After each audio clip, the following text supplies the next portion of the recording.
আজকে চলুন আপনাদের একটা ম্যাজিক দেখাবো। একটা পিজা বানাবো আমি চুলায়, আর একটা পিজা বানাবো আমি ওভেনে। কোনটা পারফেক্ট হয় এবং খেতে কোনটা মজা হয় এবং আমার ফ্যামিলির সবার রিভিউ নিব।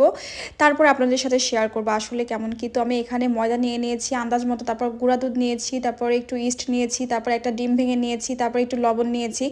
নিয়ে এখন আমি এই ময়দাটাকে সুন্দর মতো নর্মাল পানি দিয়ে মাখবো। মাখতে মাখতে এই পর্যায়ে আমি কিছুটা একটু সয়াবিনের তেলও নিয়ে নিব। তো আমি কিন্তু একদম আন্দাজ মতো রান্না করি ভাই, আমার কোনো মেজারমেন্ট দিয়ে কাপ দিয়ে মেপে টেপে এত মেপে ঝুঁকে কোনো কিছু করি না। তো আমি ওইভাবে দেখাচ্ছি। তারপর আমি একটা সাইডে রেখে রেখে মুরগির বুকের মাংসের মধ্যে আমি আদা রসুনের গুঁড়া দিয়ে দিলাম, তার মধ্যে দিয়ে দিয়েছি টমেটো সস, সয়া সস, মরিচের গুঁড়া, লবণ, তো একটু লেবুর রসও দিয়েছি। দিয়ে একসাথে ভালো করে মিক্স করে নিচ্ছি। আপনারা চাইলে আদা রসুন বাটা দিতে পারবেন, যেহেতু আমার কাছে গুঁড়া ছিল ওটাই দিলাম।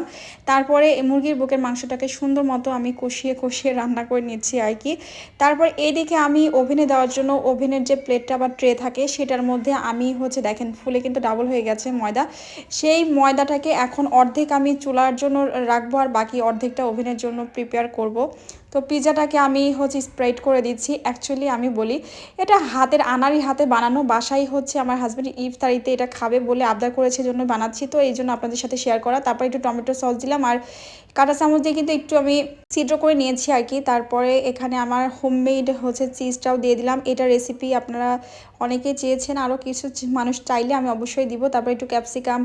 তো এটা আসলে যে কেউ যেভাবে খুশি সেভাবে ডেকোরেশন করতে পারেন। একটু সসেস দিলাম, একটু পেঁয়াজ দিলাম, ক্যাপসিকাম, গাজর, একটু চিজ উপরে দিয়েছি। তারপর যে মুরগির বুকের মাংসটা রান্না করলাম না, সেটাও কিন্তু এবার দিয়ে দিলাম। তারপর আবার কিছুটা চিজ দিয়ে দিলাম। চিজটা অনেকক্ষণ আগে থেকে বের করে রাখার কারণে একটু কেমন যেন নরম হয়ে গেছে, ব্যাপার না। তারপরে এটাকে আমি কিন্তু এখন ওভেনে দিয়ে দিব। আর দেখতে কিন্তু এখনই যে ইয়ামি লাগতেছে, তাহলে বুঝেন ঠেলা খেতে কেমন লাগবে। এর মধ্যে কিন্তু আমি গোসল করে সে ড্রেস চেঞ্জ করছি, কেউ মাইন্ড করবে না। তো আমি এখানে 30 মিনিটের মতো দিয়েছি, যদিও 30 মিনিট লাগবে না। এটা আমার ফার্স্ট এক্সপেরিমেন্ট মাইক্রোওয়েভ ওভেনে। এর আগে আমি ইলেকট্রিক ওভেনে বানিয়েছি। তো এদিকে চুলাইও দিয়ে দিয়েছি। চুলাই দিয়েছি আমি 500তে, একদম লো হিটে। গ্যাসের চুলায় বানাতে গেলেও একদম লো হিটে দিয়ে তার নিচে একটা তাওয়া দিতে হবে। তো আমার এখানে পিজাটা বানাতে মাত্র 10 মিনিট লেগেছে, আর আমি বোকার মতো 30 মিনিট দিয়েছি, যেহেতু আমার ফার্স্ট এক্সপেরিমেন্ট ছিল। আর এই তো কি সুন্দর লুকটা দেখেন, এত ইয়ামি লাগতেছে, মনে হচ্ছে আমি এখনই খেয়ে ফেলি। যাই হোক, আমার দেখে অনেক বেশি লোভ হচ্ছিল, বাট আমি তো রোজা, এখন তো আর খেতে পারবো না। একটু পরেই খেয়ে আপনাদের দেখাবো যে কতটা ইয়ামি হয়েছে। আর এদিকে চুলাটার কি অবস্থা দেখি। এইদিকে আমার চুলাটাও কিন্তু 12 মিনিট লেগেছে মাত্র। তো চুলার পিৎজা এবং ওভেনের পিৎজা দুইটাকে পাশাপাশি রেখে এখন কেটে নিচ্ছি।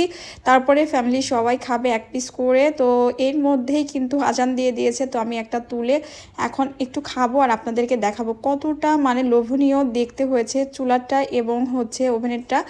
দুটাই মজা হয়েছে এবং ম্যাক্সিমাম ভোটটা পেয়েছি, কিন্তু আমার চুলারটা নাকি একটু বেশি মজা হয়েছে। সবাই বলতেছিল। তো ভালো লাগলে লাইক, কমেন্ট, শেয়ার দিতে ভুলবেন না। আজকে এই পর্যন্তই। আল্লাহ হাফিজ।